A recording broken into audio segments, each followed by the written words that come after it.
مرحبا. أعلنت هواوي من كم من يوم على تليفونات البي 30 والبي 30 برو. هم تتمة التليفونات البي 20 اللي طلعت السنة الماضية، وبالنسبة لي كمان نوعا ما تتم تليفون المي 20 اللي كمان طلع من السنة الماضية. الميزة الرئيسية بتليفونات البي 30 هو التصوير. خلونا نلقي نظرة على مكتبة التليفونات الجديدة. هلا هواوي راح تقول لكم انه البي 30 برو فيه نظام كاميرا لايكا رباعي، ولكن في الواقع في بس 3 كاميرات وسنسر او جهاز استشعار، مو 4 كاميرات.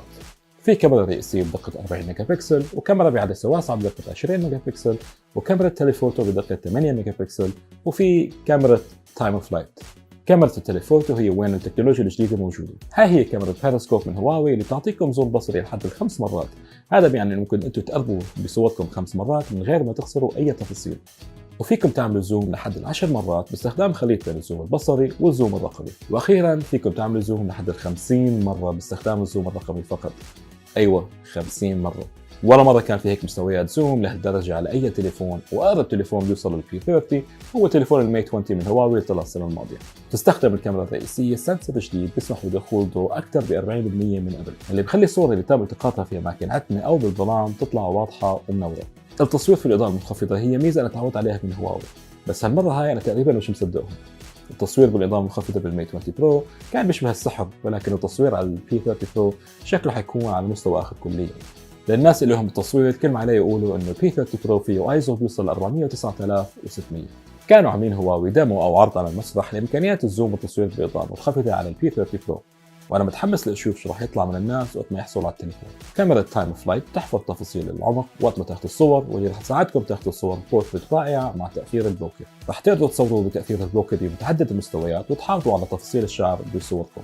وفي الكاميرا بزاويه واسعه، وهي مفيده جدا لسببين. اولا فيكم تصوروا اشياء اكثر بنفس الصوره. ثانيا الكاميرا بالزاويه الواسعه تستعمل لتصوير الماكرو. كان تصوير الماكرو في المي 20 برو ممتع جدا، وبتستمر هالمتعه هاي على البي 30 برو. على عكس التليفونات الثانيه، البي 30 برو بخليكم تقدموا لحد 2.5 سنتيمتر من اللي بدكم تصوروه. اما بالنسبه للكاميرا الاماميه فهي كاميرا سيلفي بدقه 32 ميجا بكسل مع دعم ال HDR+. فيديوهاتكم كمان راح تكون حلوه على البي 30 برو. فيكم تصوروا الفيديو في اضاءه منخفضه مثل ما فيكم تعملوا بالصور، وفيكم تشوفوا كل شيء في المشهد. الفيديوهات راح تطلع معاكم ثابته نظرا لوجود الاو اي اس او التثبيت البصري، وكمان في تثبيت مبني على الذكاء الاصطناعي او الاي اي. وفيكم تصوروا فيديوهات باستخدام الزوم بصري ل5 مرات.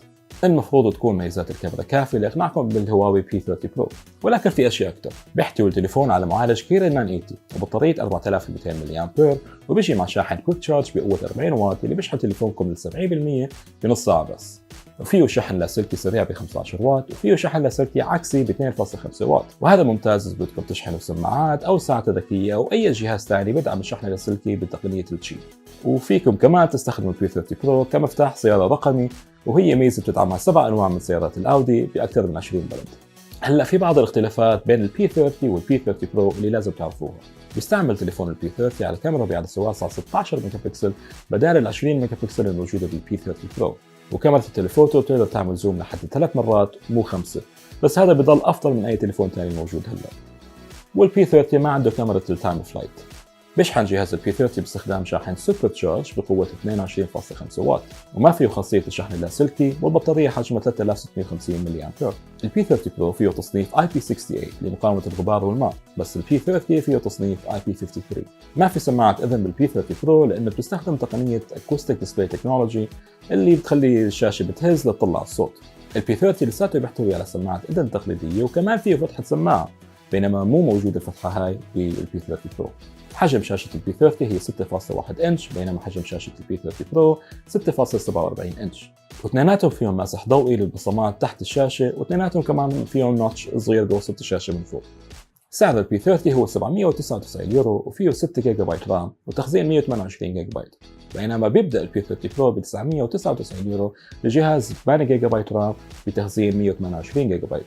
فيكم تحصلوا على البي 30 برو بمساحة تخزين 256 جيجا بايت ب 1099 يورو، أو 512 جيجا بايت ب 1249 يورو. أعلنت هواوي عن بعض الكفرات اللطيفة والفريدة لتليفونات البي 30 وكمان على بعض الأجهزة الجديدة. فيكم تحصلوا على بنك طاقة سوبر تشارج بقوة شحن 40 واط، وبيحتوي على بطارية 12000 ملي أمبير واللي يمكن تستخدمون لشحن تليفوناتكم أو لابتوبات أو أي أجهزة ثانية بتدعم الشحن عن طريق اليو اس بي تايب سي. وفي سماعات هواوي فري ليس وهواوي فري بادز لايت اللاسلكية وإصدارات جديدة من ساعات هواوي واتش جي تي. وأخيرا أعلنوا عن نظارات ذكية اللي تم إنتاجها بالتعاون مع جنتل مونستر. أنا رايح لحفل الإطلاق الإقليمي لسلسلة هواتف البي 30 في دبي، وأنا متحمس جدا لأشوف أداء الكاميرات وأشوف التليفونات بإيدي. فتابعوني على انستغرام وعلى تويتر على حساب تي منذر لآخر الأخبار من الحفل. سلام.